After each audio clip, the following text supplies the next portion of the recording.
एजे music present.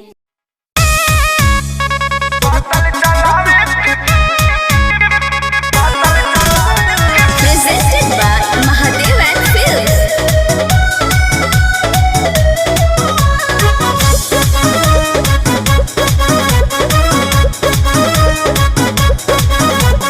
काहे भगवान कोई सुन गाय हमारा के बोली अब के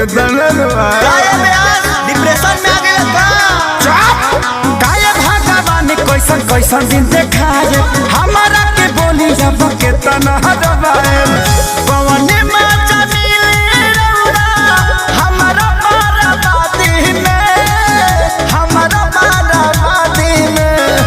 हेलो हेलो हेलो, जो भी बाराती भाई लोग खाना नहीं खाए हैं कृपया द्वार पे जाके खाना खा ले।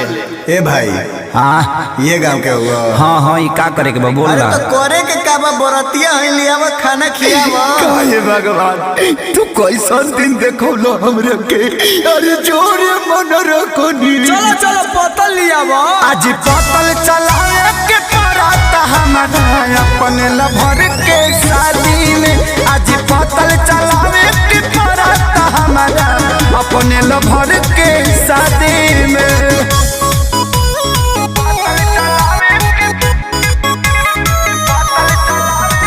Music by Arya Sharma.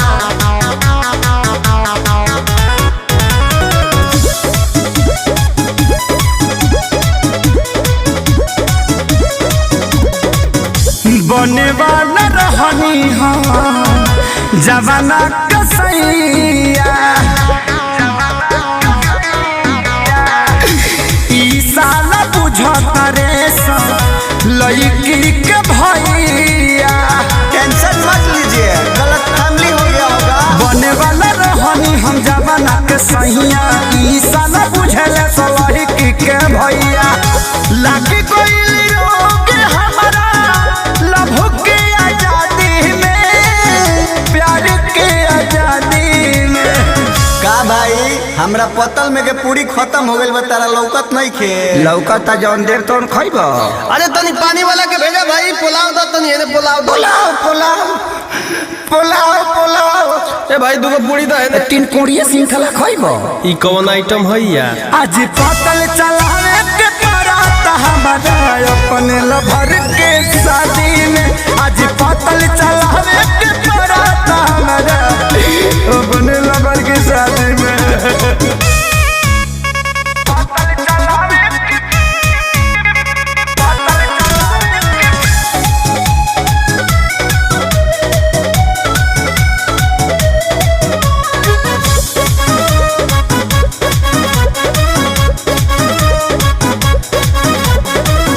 यादो राज खेसारी भान अकेले जिली हा, बगल वाला गाँव के लड़की सन के दिल नदी हा। ओए भैया, एकरा अलावा कोनो ऑप्शन नहीं खे। यादो राज खेसारी अकेले जिली हा, बगल गाँव के लड़की सन का दिल जानी दिया। फंस गई नी हम